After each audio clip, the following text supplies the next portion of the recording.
สวัสดีครับวันนี้ก็วันที่20มกราคมปี69นะครับเนาะวันนี้ก็เช้าวันอังคารนะครับคลิปนี้จะมาแนวทางของรัฐบาลไทยนะครับเนาะยังสีทางช่องเพื่อเป็นแนวทางนะครับเนาะคลิปนี้เป็นของบ่าวสารคามเองนะครับเป็นของบ่าวสารคามเองรัฐบาลไทยนะครับเนาะวันที่1 กุมภาพันธ์ปี69นะครับคลิปนี้ตรงกับวันอาทิตย์นะครับเนาะวันอาทิตย์วันหยุดพักผ่อนอยู่บ้านครับเนาะไปถูกหวยรวยเงินมีโชคมีลาภก็ฉลองกันได้เลยครับเนาะก็จะแล้วตรงกับวันเสาร์ครับเนาะก่อนนู้นก็เป็นวันศุกร์ไล่กันมาเลยครับเนาะศุกร์เสาร์อาทิตย์เลยเช้านี้จะตรงวันนะครับเนาะเช้านี้ตรงวันสำหรับขอกำลังวันนะครับขอกำลังวันก่อนช่วงที่ผ่านมา2 วันก็คิดหนักครับเนาะวันที่2ไม่ตรงวันก็คิดหนักจะวันไหนดีวันที่ผ่านมาก็วันที่17ก็ไม่ตรงวันอีกครับเนาะจาก16เป็น17ก็ไม่ค่อยมั่นใจเท่าไหร่เช้านี้ตรงวันครับเนาะตรงวันสำหรับคอเลขกำลังวันน่าจะมั่นใจขึ้นครับเนาะจัดไปครับเนาะจัดไปทางรัฐบาลไทยคลิปแรกของงวดนี้ครับเนาะของบ่าวสารคามใครยังมีแนวทางก็กำลังหาอยู่ก็ดูของบ่าวสารเป็นแนวทางครับเนาะเผื่อมีตัวชอบครับเนาะมีตัวชอบ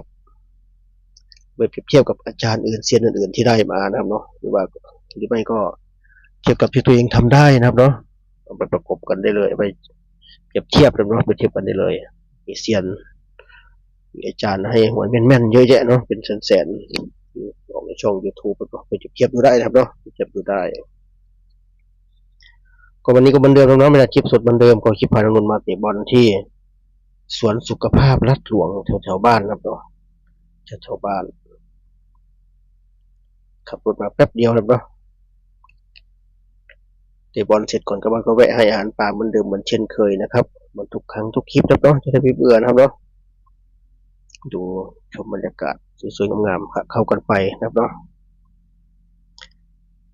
เน้นไปที่แนวทางนะครับอยู่ด้วยกันไปครับเนาะเป็นเพื่อนกันใจเย็นๆนะครับเนาะไม่ต้องใจร้อน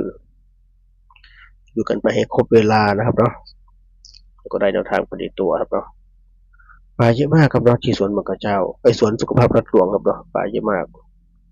ไม่ต่างกับบางกระเจ้าครับเนาะแต่พื้นที่เล็กกว่าบางกระเจ้าเนาะแต่ว่าปลาเยอะไม่แพ้กันครับเนาะ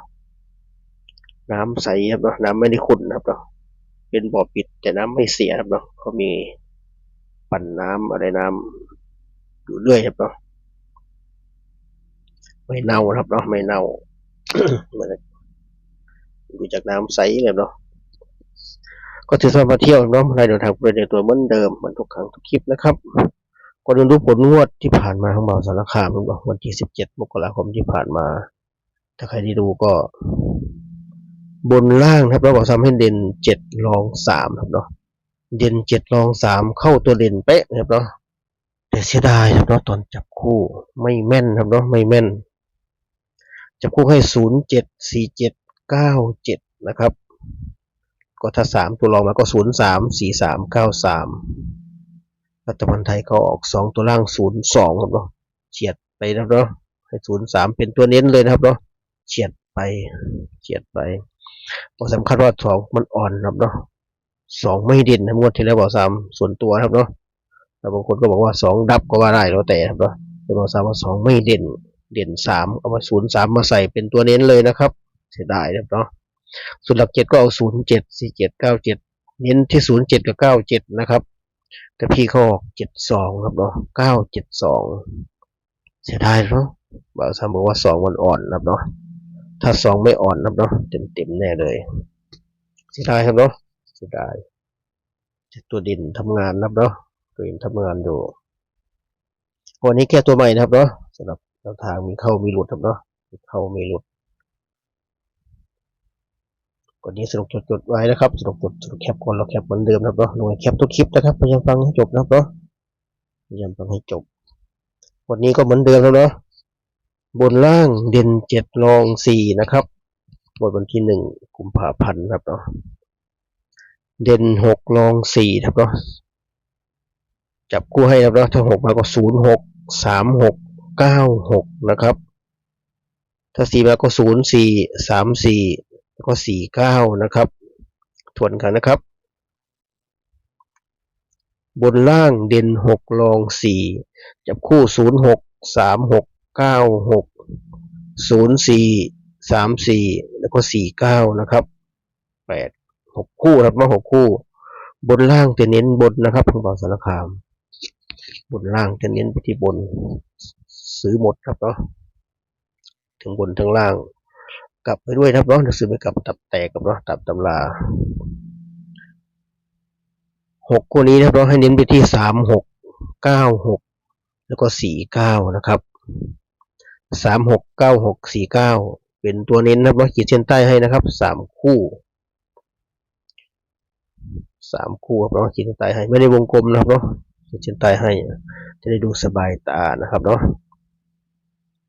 แล้วก็ถ้า6คู่นี้ไม่ทำงานนะครับก็เหมือนเดิมกันไว้ที่38 39นะครับเนาะ38 39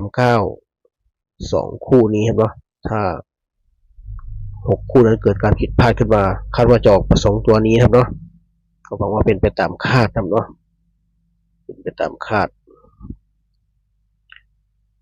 ครบถ้วนนะสำหรับทางของบ่าวสารคามงวดวันที่1 กุมภาพันธ์ปี69ครับเนาะปี69วันนี้ตรงวันตรงอะไรครับเนาะวันนี้จัดหนักจัดเต็มได้เลยครับเนาะถ้าใครชอบ